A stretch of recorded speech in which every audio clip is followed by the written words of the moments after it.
Worries on my mind, can't stop on it. Man are dying over nothing like it ain't. Well, when I come into the studio, I normally start off with a little clean up because, to be honest, sometimes there's other people using the studio as well when I'm not here. So certain days you've just got to check around, check everything's nice. Even if it was me in the night before, sometimes there's a little mess and whatnot from the people yesterday. So we have a tidy up, make sure everything's right, turn everything on, get the levels right in the booth, because half the time sometimes you just get carried away with what you're doing and you just carry on, and someone's thinking, especially if it's a new person here or something, they're just thinking, is this how it is? Like, and they're maybe shy to say or whatever, so they're just running with it. But I often just check everything myself, make sure everything's smooth, and that's it really. I like get everything. I might, if there's things to be downloaded for them, I'll do that first if I can, and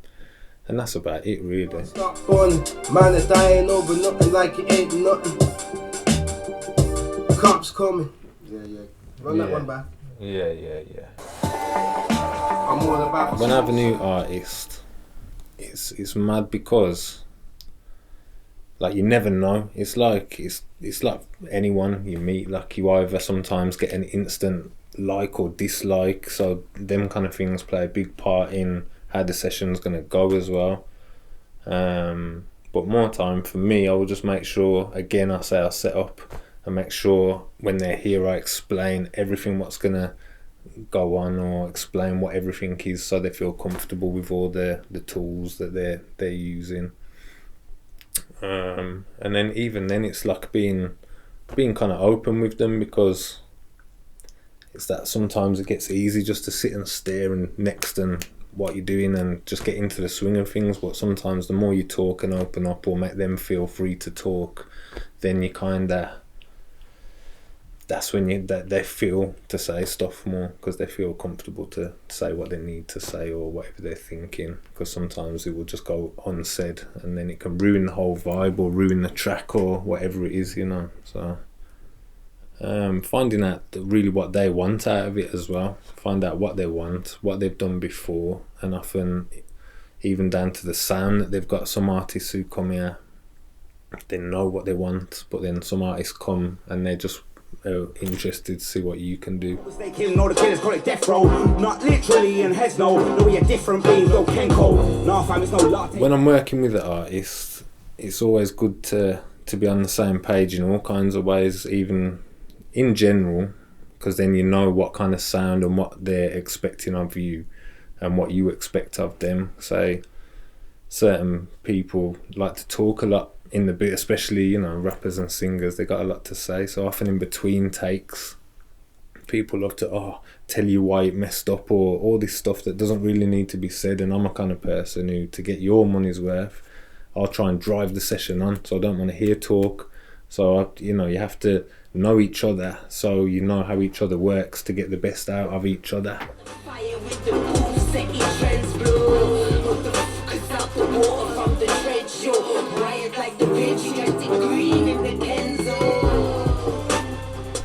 Mixing is a deep thing, because everybody has their own techniques, everybody has their own ways. A lot of people prefer their own. Then there's people who search to learn a lot more. Some people are stuck in their ways more. But I think the key is just to knowing what you want to achieve, and being willing to look and learn.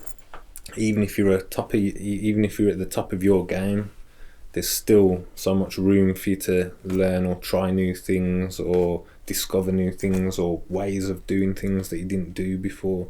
So I think experimentation is probably the key, but knowing what you want is a good thing. So as well, if you're trying to mix a tune that's a current tune, you have to really be able to analyse what's going on out there to see what you want to throw out there, because you don't just want to be doing a mix and thinking, I think so, and throwing it out there. You have to be kind of sure of what you're doing. But yeah, I think experimentation and learning is the key to mixing. And I don't wanna see you no more. You broke my heart when you closed the door. You think I'm playing games with you, boy? So business wise, I think, as I was discussing earlier with you, I was saying I've never really captured the internet side of things yet. And business wise, I've always gone by word of mouth kind of way. I don't know. I think the way I came through was with people around me, and then it just set off from there, where friends of friends, and then so on and so on, and people passing by, and I built up my own kind of client base, which changes from time to time. You always get new people or lose a few people, but it's one of them things. But I think really you need to be able to know what you can do with your space, what you can do yourself, and what you can provide.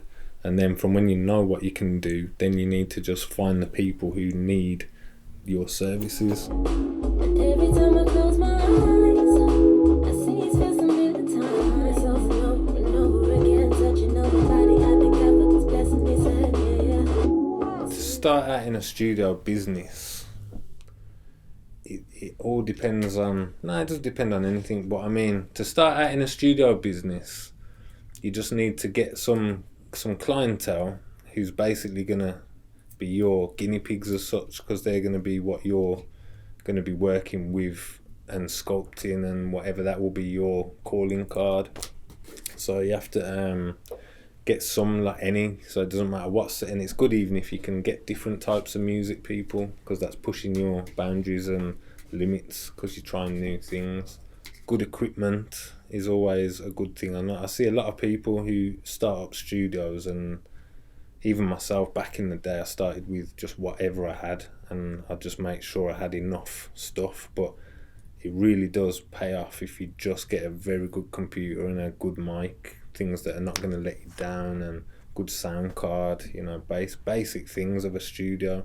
And beyond that is just like a financial thing, maybe, is to start off relatively cheap just to build up your custom. And then when you get to a level when you're too busy and you really know you deserve more, then push your price up a little bit. But a lot of artists are broke out here, and this is one big thing that I'm kind of... It can put you off on it, because you can have a really good month, you can have a few really good months, and then especially like over Christmas I experienced it, and it just went half dead. And so you get to a point and you're thinking, why am I even doing this? But it's one of them things, like I said, with avenues. If you set up right, you'll have different avenues, so that when your clientele close down, you've maybe got other things going on to make up the rent and to fill your pockets. So I'm all about a happy life. Nearly lost it all with the ex-wife.